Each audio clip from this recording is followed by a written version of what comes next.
I wanted to give an update about what happened yesterday and today in court. I hope you bear with me as I'm sitting here doing this by myself.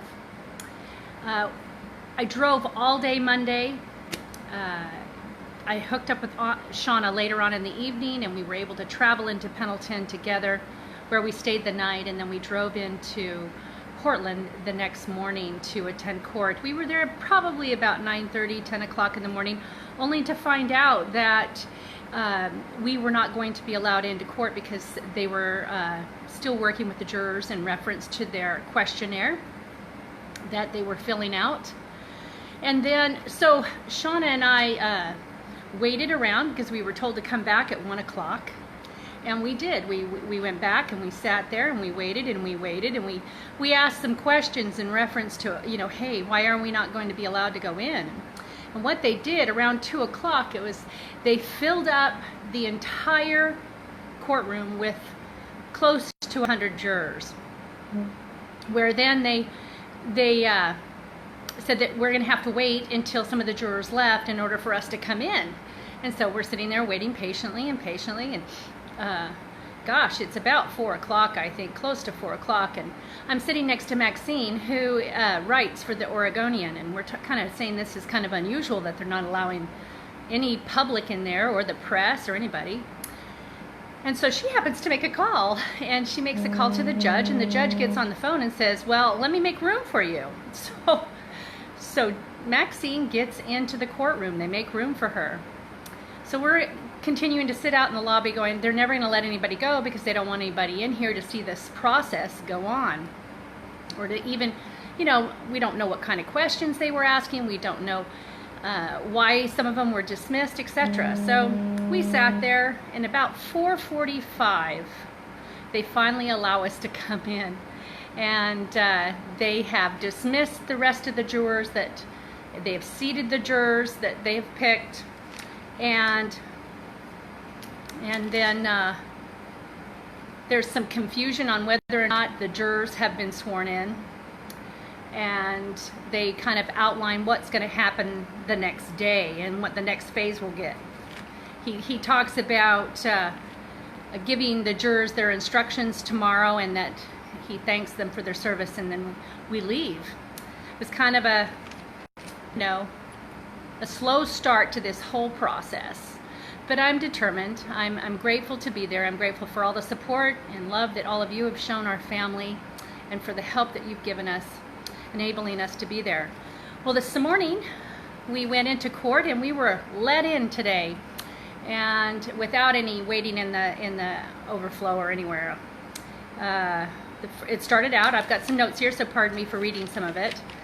But at 9 o'clock, the judge started with the jurors' instructions. And what I found very interesting in this part was the judge made some statements. I felt like he was making statements within the beginning opening remarks of his instructions. And one of the things that kind of struck me was he continued to refer to LaVoy Finicum as a militia leader. And my husband wasn't a militia leader. He wasn't in a militia. There's nothing wrong with it, in my opinion. But the only groups that my husband belonged to was his church and his large family that we have. He was not a militia leader. I don't know. They want to say it because they've so successfully demonized the word militia. They've demonized militia members throughout the country that are trying to do good works and good things within their own personal communities. You know, like Toys for Tots and different things that these people are doing. But they want to demonize the militia members so that they have an excuse to, you know, go after them. And successfully label lynch us. You know, they label lynch us into these categories, and then it justifies their behavior towards us by the arrests, etc. The other thing that I found very interesting was that I felt like he exaggerated.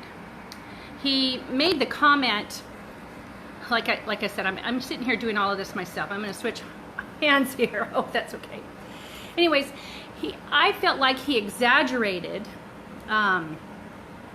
he said that when LaVoy went around that corner, he purposely accelerated and aimed for an FBI agent as to mow him down. And I thought, oh, what an irresponsible statement to be making to these jurors that probably know nothing about this case, or they only know what they've heard or read in the papers. And I thought to myself, why would you do that? Well, of course, they want to demonize my husband. And so in their opening remarks to the jurors, this is what they're doing. When in fact, then in the same breath, he says, but this is not the subject of this case, meaning LaVoy Finicum is not the reason you are here. That is not the reason why we're having this hearing today. And so I thought, wow, first you demonize him, you label lynch him, you accuse him of attempted murder, and then you say, but jurors, disregard everything I've just said, because this isn't why we're here today, and this doesn't really have anything to do with what Agent Astarita is here for.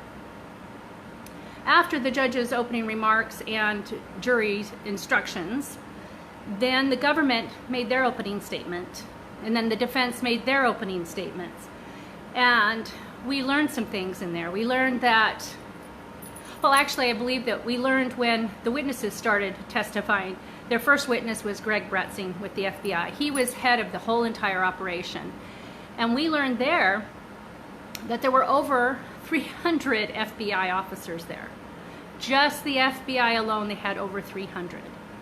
There were many other little tidbits that, I can go into another time because I don't want to make this too long. The second witness today was Travis Hampton, and he was head of the OSP, Oregon State Police. He was the one running that portion of the operation. The third witness, who I will consider hostile, was Scott Ward. He was with the FBI. He was one of the agents that was left in charge of the roadblock and securing both ends of the roadblock after the murder of my husband. He made a comment that I also felt was irresponsible. He said that we, the people that were at the refuge, my husband in particular, were a threat against America. So I guess if you're standing up for your First Amendment right to free speech, and if you're up there trying to stand for your neighbor because his property is being taken from him, and the Hammonds are off on their way to jail, and you just want to show them some support, and in reference to property rights, trying to stand for that, then you are a threat against America, and you will have to be dealt with. I found that very interesting and very threatening to me, because I'm going to exercise my First Amendment right to speak. I'm going to exercise all of my amendments. I'm going to stand. I hope I do it as well as my husband did. At the end, also the defense is trying to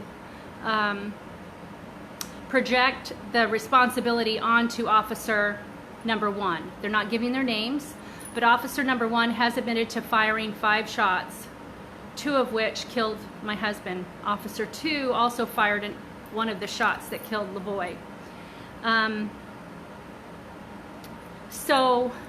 What I watched in their defense and their questioning is that they're trying to set up officer 1 as the person who was responsible for shooting and killing LaVoy, and those extra 2 shots that FBI officer Astarita is on trial for.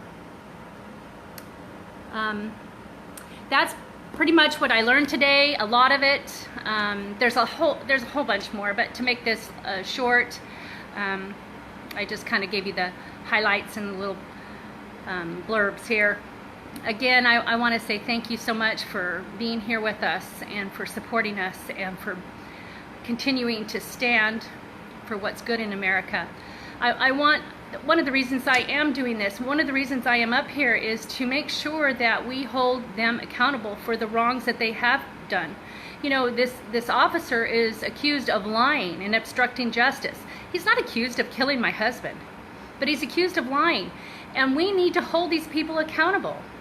You know, in DC, all we hear day in and day out on the radio is how our FBI and CIA are corrupted from the top down.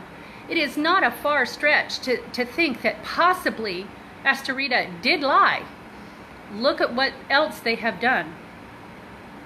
You know, they talked about the FBI honor code and about integrity. And I want to see that restored to their, within their office, within their officers, within the men that are taking these oaths to protect and serve this America. They're here to protect and serve this people as well. And let's do it with integrity. Let's do it with honesty. You want the American people to trust you again, don't you? I don't know. I don't know after what I saw today in court, but I'm going to keep trying. I'm going to keep having hope, and I'm going to hope for the best. But God bless you. Thank you so much for everything you do for me. Bye.